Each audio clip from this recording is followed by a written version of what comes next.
साथियों नमस्कार। मैं अपने दूसरे वीडियो में इंग्लिश पेडागोजी के कुछ ऐसे वर्ड्स को लेकर के आया हूं जिसको बनाते समय यदि आपका ये कॉन्सेप्ट बिल्कुल क्लियर है तो आपको इंग्लिश पेडागोजी में क्वेश्चन सॉल्व करते समय दिक्कत नहीं होगी। तो आइए इसको समझने की कोशिश करते हैं। रेमेडिकल टीचिंग मेथड क्या होता है? तो it is also known as the development education, basic skills education and academic upgradation. इसका मतलब हुआ कि the teaching method also known as the developmental education, basic skills education and academic upgradation. ये तीन ऐसे नाम है जिसका एक आंसर होने वाला है रेमेडिकल टीचिंग। तो आपसे कभी भी पूछा जा सकता है कि which teaching method is known as the developmental education, basic skills education and academic upgradation. तो आप रेमेडिकल टीचिंग में आंसर करेंगे। ओके, नेक्स्ट है आपका drill. Listening to a model provided by the teacher student and repeating what is heard by the student. यह क्या है? Drilling क्या होता है कि किस मेथड को हम ड्रिलिंग बोलते हैं? The drilling is a method in which the entire class follow the instructions that is given by the teacher और बाय द पार्टिकुलर स्टूडेंट। मतलब आपसे पूछा जा सकता है कि एक कक्षा में शिक्षक ने एक कविता पढ़ी और उसके बाद पीछे पीछे बच्चों ने उस शब्दों को दोहराया, तो यह किस मेथड के अंतर्गत आता है? तो आप ड्रिल में जाएंगे। या इस मेथड को आप ये भी कह सकते हैं कि listening and repeating, listening and repeat, कि बच्चा सुनकर के जिस शब्दों को रिपीट करेगा वो शब्द आपको ड्रिल के अंतर्गत आने वाला है। तो ऐसे ही अगर कॉन्सेप्ट आपका क्लियर रहेगा तो आपको एग्जाम में अगर ऐसा प्रश्न आ रहा है कि क्लास शिक्षक को सुनने के बाद उनकी बातों को दोहरा रहा है या किस विधि में जाएगा, आपको ड्रिल जहां भी दिखाई दे आप उसमें आंसर करेंगे, वो आपका आंसर सही होने वाला है। उसके बाद होता है दोस्तों assessment. What is assessment? Assessment to जज the quality of the student, कि how the education is improved of a particular student. Assessment whole class का भी होता है, पार्टिकुलर स्टूडेंट का भी होता है। किसी खास बच्चे का मैथ खराब है, साइंस खराब है, तो उसको जज करना कि उसके अंदर में जो एजुकेशन इंप्लीमेंट हुआ है उसकी क्वालिटी कैसी है। इस क्वालिटी को बताने के लिए हम लोग असेसमेंट के थ्रू उसका यानी कि मूल्यांकन हम करते हैं। मूल्यांकन करने का तरीका हो टू जज the quality of the students, बच्चों के उसकी गुणवत्ता के बारे में पता लगाना ही क्या कहलाता है? असेसमेंट कहलाता है। उसके बाद है brainstorming, to solve a problem और make a decision by thinking of as many ideas as possible in a short time. To solve a problem, अगर बच्चों को कोई प्रॉब्लम दिया गया है या कोई वर्क दिया गया है तो बच्चा उस वर्क को करने के लिए कितने आइडिया को सोच सकता है, कितने विचार उसके मन में आ सकते हैं, कितने तरीकों से वह एक क्वेश्चन को हल कर सकता है। तो ये डिफरेंट तरीका, different methods to solve a problem, यही आपका क्या कहलाता है? ब्रेन स्टॉर्मिंग कहलाता है। उसके बाद है आपका proofreading, the final stage of editing process focusing on the surface errors such as misspelling, grammar and mistakes. Proofreading का मतलब हुआ कि जब कोई लिखा हुआ, कंप्लीट किया हुआ गद्यांश पैसेज आपके पास आ रहा है तो आप उसको चेक कर रहे हैं कि कहीं उसमें स्पेलिंग गलतियां तो नहीं है, ग्रामेटिकल एरर तो नहीं है। इस चीज को चेक करना ही प्रूफ रीडिंग में आता है। हम लोग शिक्षक हैं और निश्चित रूप से क्लास में जब होते हैं तो बच्चा कुछ लिख करके चेक करवाने हमारे पास आता है तो हम रेड पेन से अंडरलाइन करके बताते हैं कि बेटा यहाँ पर आपका ये ग्रामेटिकल एरर है, यहाँ स्पेलिंग ऐसा नहीं होना चाहिए। तो निश्चित रूप से यह जो मेथड है दोस्तों, यह मेथड आपका प्रूफ रीडिंग के अंतर्गत आता है। उसके बाद है आपका स्कैनिंग। क्या होता है? Reading a text quickly in order to find specific information, कोई खास सूचना के लिए किसी गद्यांश को तेजी से पढ़ना ही आपका स्कैनिंग कहलाता है। स्कैन करते हैं ना हम लोग, वही स्कैनिंग हो गया कि जैसे आप पैसेज हल कर रहे होते हैं तो कोई प्रश्न आपके सामने आ गया, मान लिया कि पैसेज बनाते समय एक वर्ड आ गया क्वेश्चन में कि अंबाला। अब हम उस अंबाला वर्ड को खोजने के लिए पैसेज को बड़ी तेजी से पढ़ते हैं और जहां भी अंबाला होता है उसके आसपास हम उसका आंसर फाइंड आउट करते हैं। यही तरीका आपका क्या कहलाता है दोस्तों, स्कैनिंग कहलाता है। उसके बाद है podcast, a reading of a radio program or a video that somebody can download from the internet।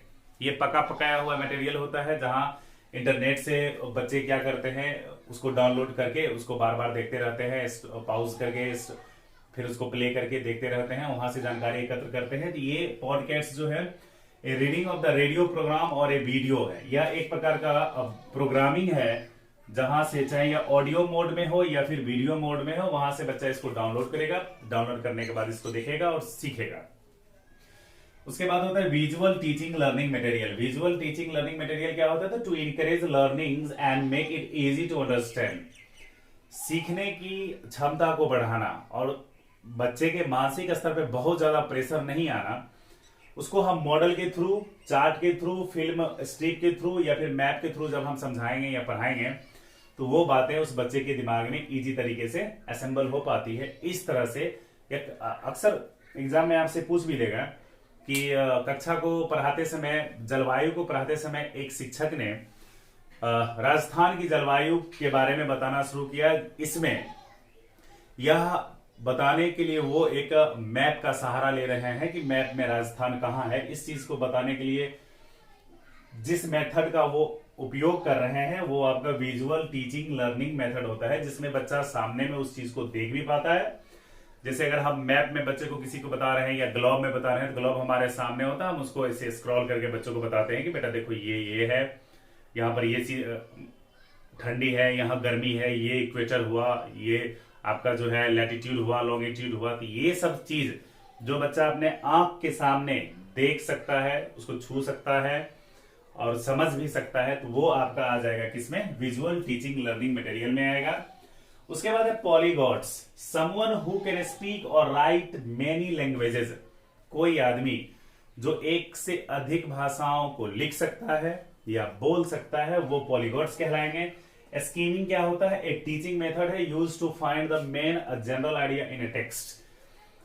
कोई गद्यांश है या कोई पैसेज है, उसमें मेन क्या बातें हैं, उन मुख्य बातों को, उन मुख्य पॉइंट को फाइंड आउट करने के लिए जो विधि अपनाई जाती है वो विधि आपका क्या होता है, स्कीमिंग होता है। इसमें इंपोर्टेंट क्या है, सो हम देखेंगे। एक असेसमेंट आपका VVI है, इसमें से क्वेश्चन आना ही आना है। उसके बाद आपका एक ब्रेन और स्टॉर्मिंग VVI होता है, इसमें से भी क्वेश्चन आ सकता है। स्कैनिंग VVI होता है और उसके बाद आपका स्कीमिंग VVI होता है और पॉलीगॉट्स। 4-5 ऐसे वर्ड हैं जिसका काफी चांसेस होता है एग्जाम में आने का। इसको एक बार हम लोग और कर देते हैं। असेसमेंट का मतलब हुआ टू जज ए प्रॉब्लम, टू जज the quality of the students. बच्चों की गुणवत्ता को पता लगाना ही क्या कहलाता है, असेसमेंट कहलाता है।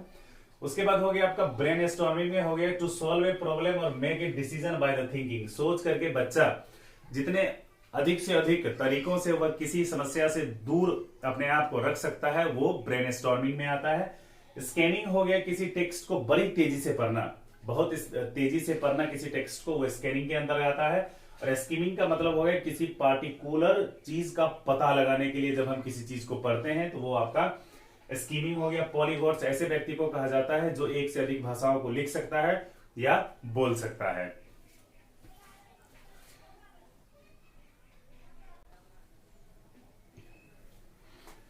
नेक्स्ट है 11th नंबर में बाइलिंगुअल टेक्स्ट, स्पोकन, रिटेन और containing similar information in 2 different languages. जब किसी बात को या किसी जानकारी को 2 भाषाओं में बोला जाता है या लिखा जाता है या समझाया जाता है तो वो आपका बाइलिंगुअल टेक्स्ट में आ गया। बाइलिंगुअल का मतलब ही होता है द्विभाषी। मल्टी लैंग्वेज का मतलब हो गया बहुभाषी। मोनोलैंग्वेज एक, मोनोलैंग्वेज